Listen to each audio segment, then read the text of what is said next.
Hello friends, स्वागत है आपका आइडिया मस्ती चैनल में। हमारे चैनल को लाइक कीजिए, शेयर कीजिए और सब्सक्राइब कीजिए। तो मैं हर बार की तरह आपके लिए लेकर आई हूँ NCERT solution class 6 Hindi book chapter 3 नादान दोस्त। तो पढ़ना शुरू करते हैं। केशव के घर कार्निश के ऊपर एक चिड़िया ने अंडे दिए थे। केशव और उसकी बहन श्यामा दोनों बड़े ध्यान से चिड़िया को वहां आते जाते देखा करते थे। सवेरे दोनों आंखें मलते कार्निश के सामने पहुंच जाते और चिड़िया दोनों को वहां बैठा पाते। उनको देखने में दोनों बच्चों को न मालूम क्या मजा मिलता। दूध और जलेबी की सुध भी ना रहती थी। दोनों के दिल में तरह तरह के सवाल उठते थे। अंडे कितने बड़े होंगे, किस रंग के होंगे, कितने होंगे, क्या खाते होंगे, उनमें से बच्चे किस तरह निकल जाएंगे, बच्चों के पर कैसे निकलेंगे, घोंसला कैसा होगा।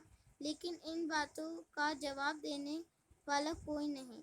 न अम्मा को घर के काम धंधों में फुर्सत थी, न बाबूजी को पढ़ने लिखने से। दोनों बच्चे आपस ही में सवाल जवाब करके अपने दिल को तसल्ली दे लिया करते थे। श्यामा कहती, क्यों भैया, बच्चे निकलकर फुर्र से उठ जाएंगे। केशव विद्वानों जैसे गर्व से कहता, नहीं री पगली, पहले पर निकलेंगे, बगैर परों के बेचारे कैसे उड़ेंगे। श्यामा, बच्चों को क्या खिलाएंगी बेचारी। केशव इस पेचीदा सवाल का जवाब कुछ न दे सकता था। इस तरह 3-4 दिन गुजर गए। दोनों बच्चे की जिज्ञासा दिन दिन बढ़ती जाती थी। अंडों को देखने के लिए वे अधीर हो उठते थे। उन्होंने अनुमान लगाया कि अब जरूर बच्चे निकल आए होंगे। बच्चों के चारों का सवाल अब उनके सामने आ खड़ा हुआ। नेक्स्ट, चिड़िया बेचारी इतना दाना कहाँ खा पाएगी कि सारे बच्चों का पेट भरे। गरीब बच्चे भूख के मारे चूं चूं कर के मर जाएंगे। इस मुसीबत का अंदाजा करके दोनों घबरा उठे। दोनों ने फैसला लिया कि कार्निश पर थोड़ा सा दाना रख दिया जाएगा। श्यामा खुश होकर बोली, तब तो चिड़िया को चारे के लिए कहीं उड़कर ना जाना पड़ेगा ना। केशव, नहीं, तब क्यों जाएगी। श्यामा, क्यों भैया, बच्चों को धूप न लगती होगी। केशव का ध्यान इस तकलीफ की तरफ ना गया था। बोला, जरूर तकलीफ हो रही होगी। बेचारा प्यास के मारे तड़पते होंगे। ऊपर छाया भी तो कोई नहीं। आखिर यही फैसला हुआ कि घोंसले के ऊपर कपड़े की छत बना देनी चाहिए। पानी की प्याली और थोड़े से चावल रख देने का प्रस्ताव भी स्वीकृत हो गया। दोनों बच्चे खड़े चाव से काम करने लगे। श्यामा माँ की आंख बचाकर मटके से चावल निकल आई। केशव ने पत्थर की प्याली का तेल चुपके से जमीन पर गिरा दिया और उसे खूब साफ करके उसमें पानी भरा। अब चांदनी के लिए कपड़ा कहाँ से आए।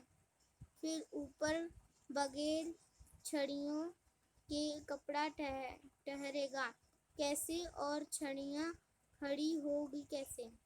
केशव बड़ी देर तक इसी उधेड़-बुन में रहा। आखिरकार उसने यह मुश्किल भी हल कर दी। श्यामा से बोला, जाकर कूड़ा फेंकने वाली टोकरी उठा ले आओ। अम्मा जी को मत दिखाना। श्यामा, वह तो बीच से फटी हुई है, उसमें से धूप न जाएगी। केशव ने झुंझाल कर कहा, तू टोकरी तो ला, मैं उसका सुराग बंद करने की कोई हिकमत निकालूंगा। फ्रेंड्स, हिकमत मतलब उपाय होता है। नेक्स्ट, श्यामा दौड़कर टोकरी उठा लाई।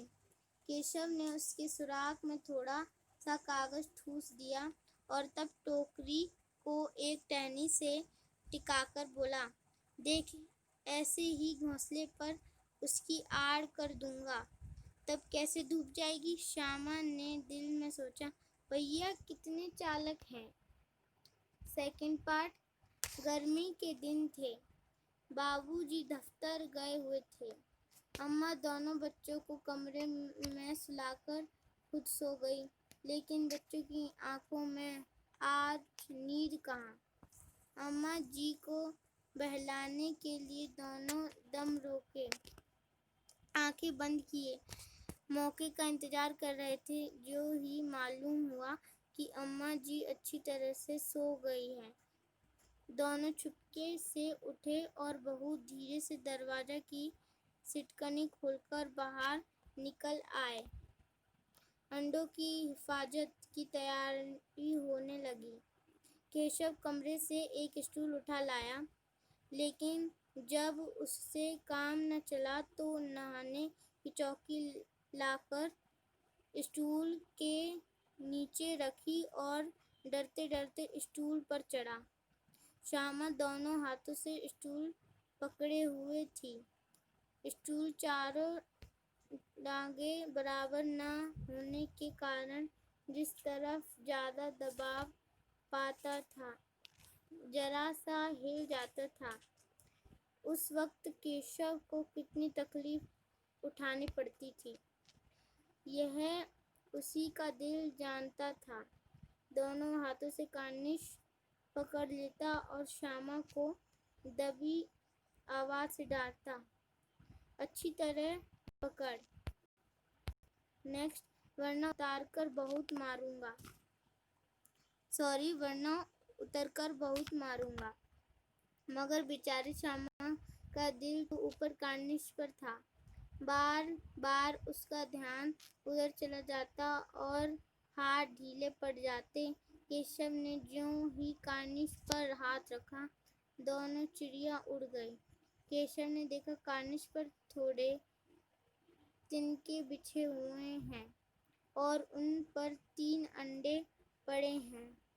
जैसे घोंसले उसने पेड़ों पर देखे थे, वैसा कोई घोंसला नहीं है। श्यामा ने नीचे से पूछा,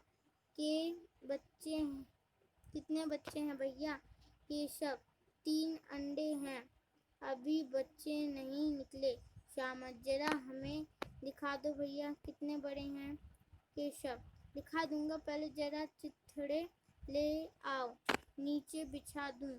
बेचारे अंडे तिनकों पर पड़े हैं। श्यामा दौड़कर अपनी पुरानी धोती फाड़कर एक टुकड़ा लाई। केशव ने झुककर कपड़ा ले लिया।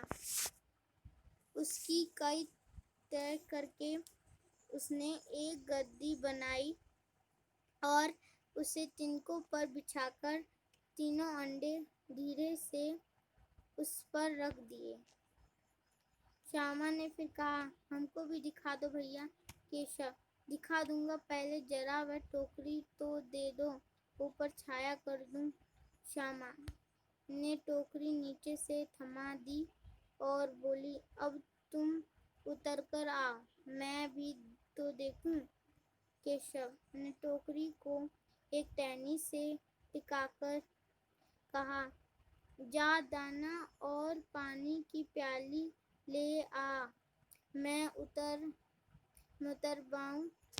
पाऊं तो तुझे दिखा दूं। श्यामा प्याली और चावल भी लाई।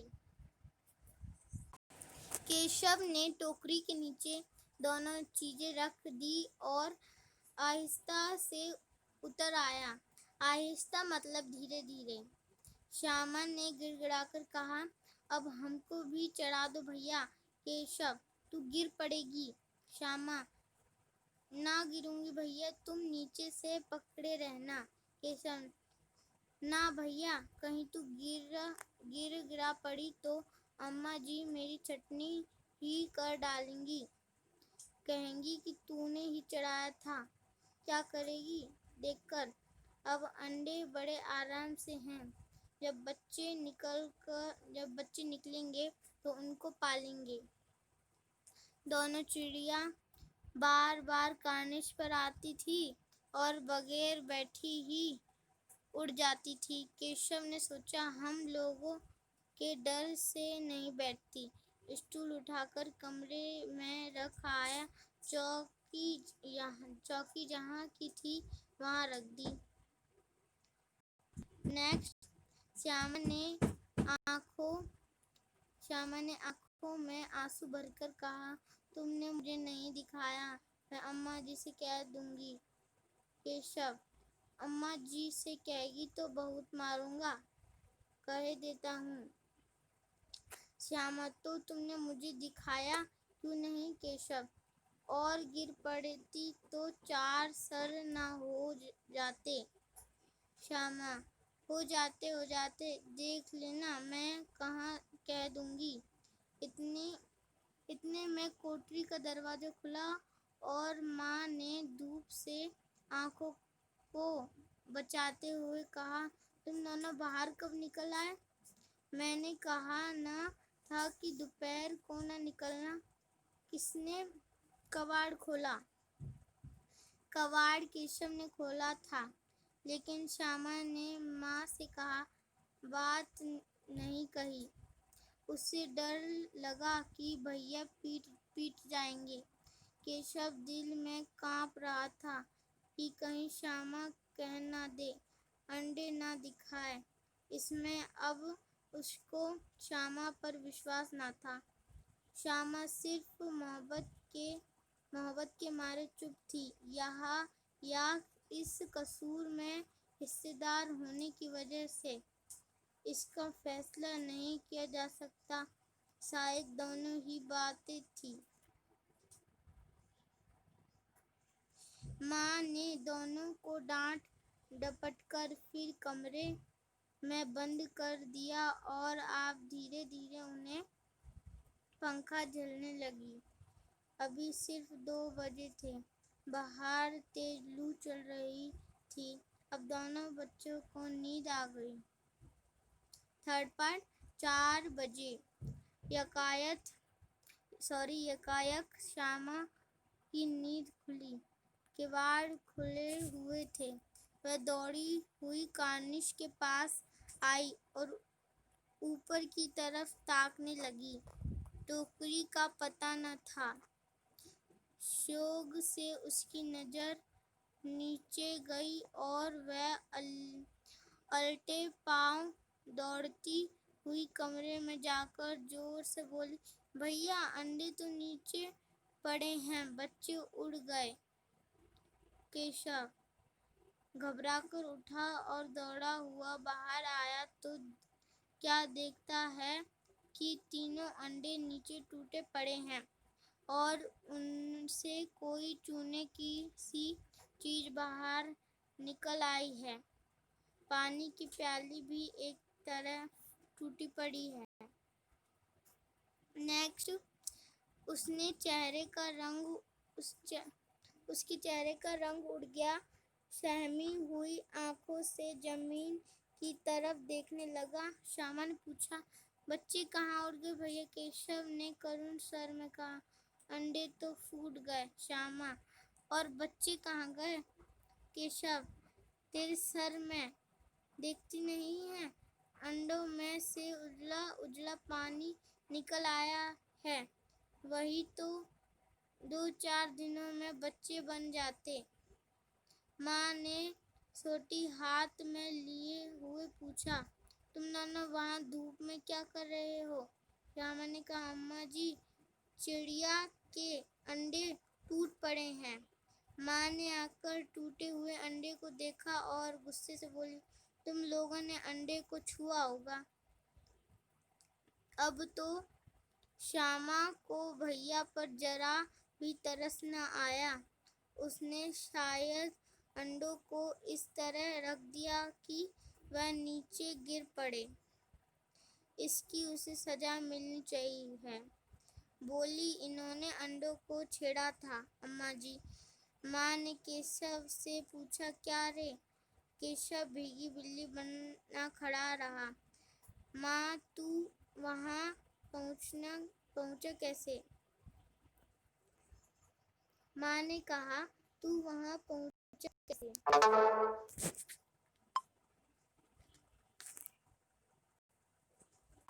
नेक्स्ट श्यामा ने कहा, चौकी पर स्टूल रखकर चढ़े अम्मा जी। केशव, तू स्टूल थामे नहीं खड़ी थी। श्यामा, तुम ही ने तो कहा था। माँ बोली, तू इतना बड़ा हुआ, तुझे अभी इतना भी नहीं मालूम कि छूने से चिड़िया के अंडे गंदे हो जाते हैं। चिड़िया फिर उन्हें नहीं सेती। श्यामा ने डरते डरते पूछा, तो क्या चिड़िया ने अंडे गिरा दिए हैं अम्मा जी? माँ बोली, और क्या करती? केशव के सिर इसका पाप पड़ेगा। हाय हाय, 3 जाने ले ली दुष्ट ने। केशव रोनी सूरत बनाकर बोला, मैंने तो सिर्फ अंडों को गद्दी पर रख दिया था अम्मा जी। माँ को हंसी आ गई, मगर केशव को कई दिनों तक अपनी गलती पर अफसोस होता रहा। अंडों की हिफाजत करने की जोग में उसने उनका सत्यानाश कर डाला। इस याद कर वह कभी कभी रो पड़ता था। दोनों चिड़िया वहाँ फिर ना दिखाई दी। तो इस कहानी के राइटर हैं प्रेमचंद। तो फ्रेंड्स, कैसी लगी? अगर आपको हमारी वीडियो अगर अच्छी लगी तो लाइक कीजिए, शेयर कीजिए, सब्सक्राइब कीजिए। Bye bye friends.